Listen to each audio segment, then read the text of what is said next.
la de Colau estic d'acord en moltes coses, ja ho veig que no estic d'acord. Ella sobrevalora els banquers. Sobrevalora? Els banquers. Creus que són més llestos del que realment.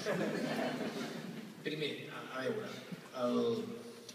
evidentment, doncs, aquí el polític té un problema. Moltes vegades el que mira només és a curt termini. I la història de la bombolla immobiliària espanyola és molt senzilla. Jo soc Zapatero i vinc d'un estat social.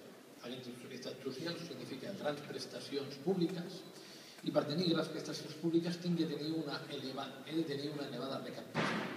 Perquè la recaptació sigui elevada ha de continuar el boom immobiliari. Per allà ronda María Antonia Trujillo, que mai se'n sabentat de res. I María Antonia Trujillo mirava les xifres de l'enquesta de població activa. Una enquesta de població activa que realment en el nombre de llars que es creen és pràcticament l'estadista de Jaimito, mai encerta. I diu, no, com s'estan creant moltes llars, moltes, això significa que hi ha una demanda embalsamada, que no et preocupis, que això, el preu de l'habitatge pujarà i no caurà.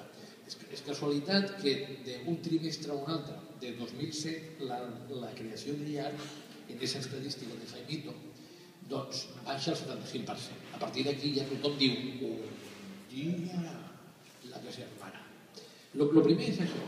La gent que no entén d'economia el que fa és dissimular el que poc que entén amb el tema de les estadístiques. Vull informes, vull estadístiques. El que succeeix és que moltes vegades són falses o poc certes. Si vostès volen veure una gran mentira, mirin l'estadística de preus del Ministeri de l'Habitatge. En un trimestre poden pujar els preus el 15% any 2007 i en un altre baixar el 15%. Per tant, autènticament barbaritats.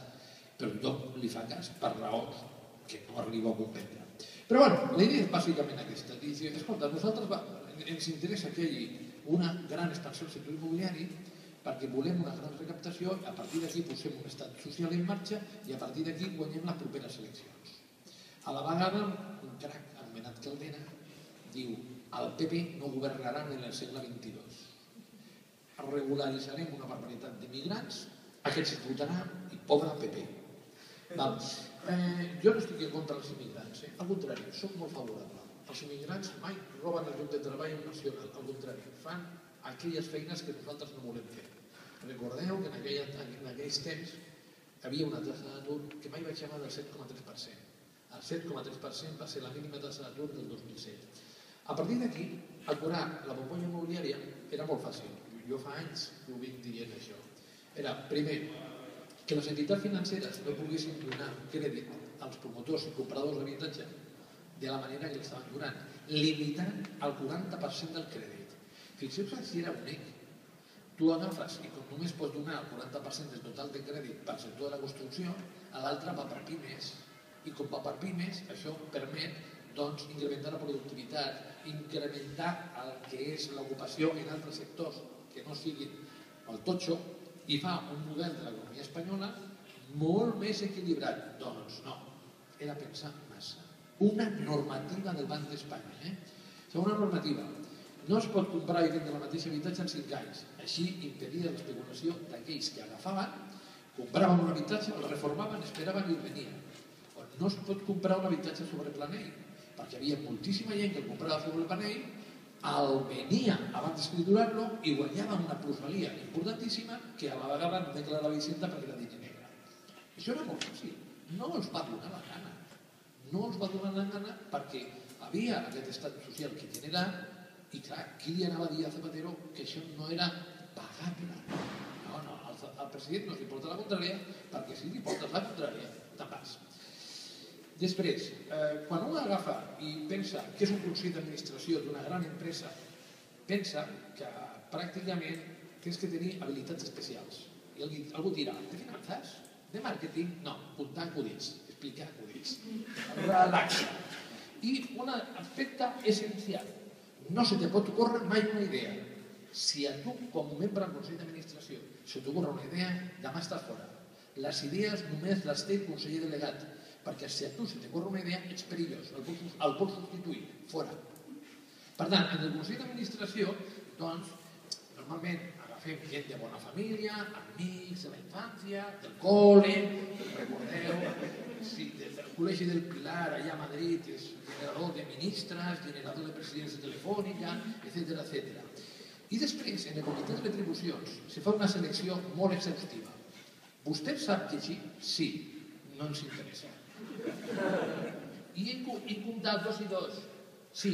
Ah, vostè, vingui per aquí. El comitè de retribucions és això. El comitè de retribucions és gent que o es toca que agrair i que no posa ningú problema o que no arriba. A partir d'aquí és aquest procés de selecció i es gastarem molts diners en una empresa de recursos humans perquè ens seleccioni.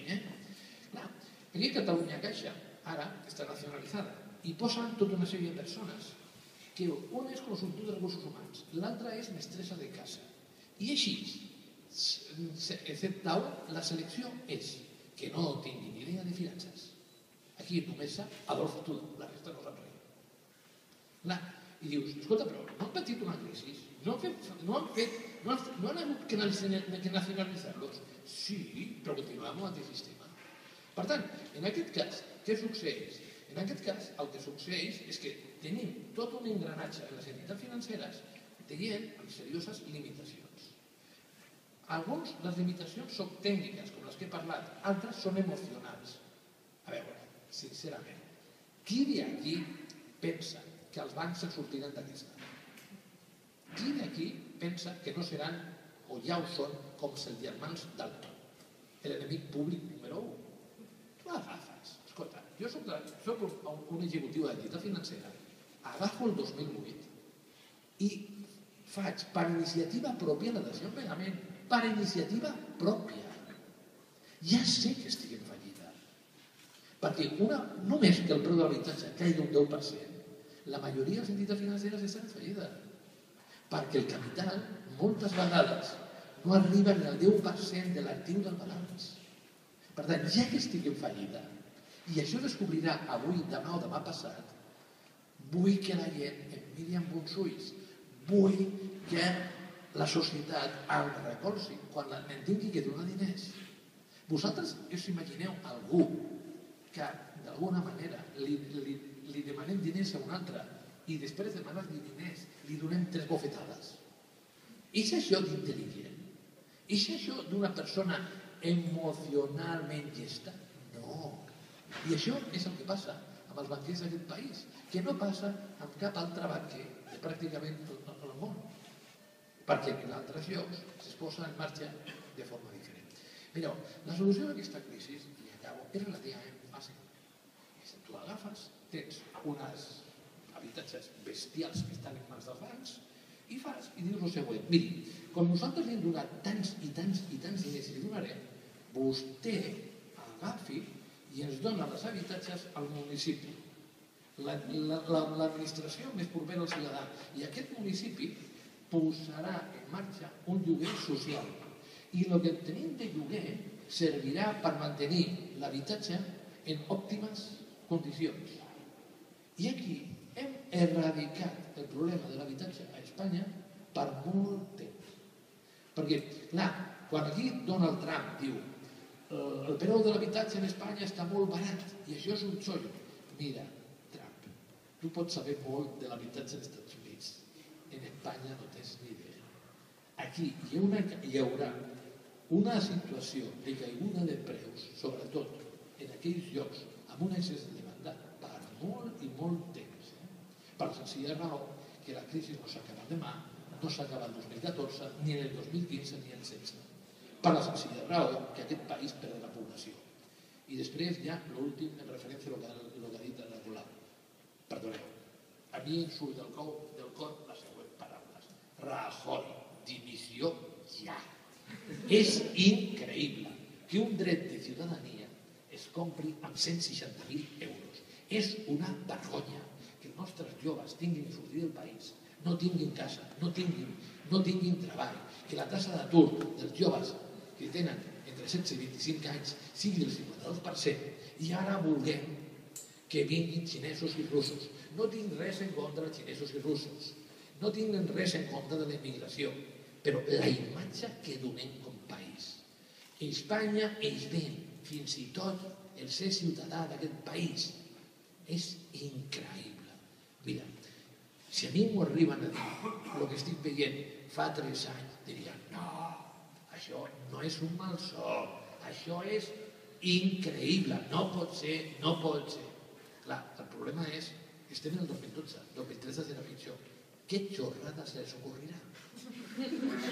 Perquè, ja acabo, l'últim, aquest home anomenat Montoro, Tela Montoro, Tela, s'ha equivocat de poc en les seves perspectives de recaptació de diners mitjançant el blanqueig de calés. Diu, blanquejarem 25.000 milions d'euros i d'aquells farem una recaptació de 2.500. L'última dada que tinc, que és de fa un parell de mesos, havien blanquejat 50. Una petita diferència, no?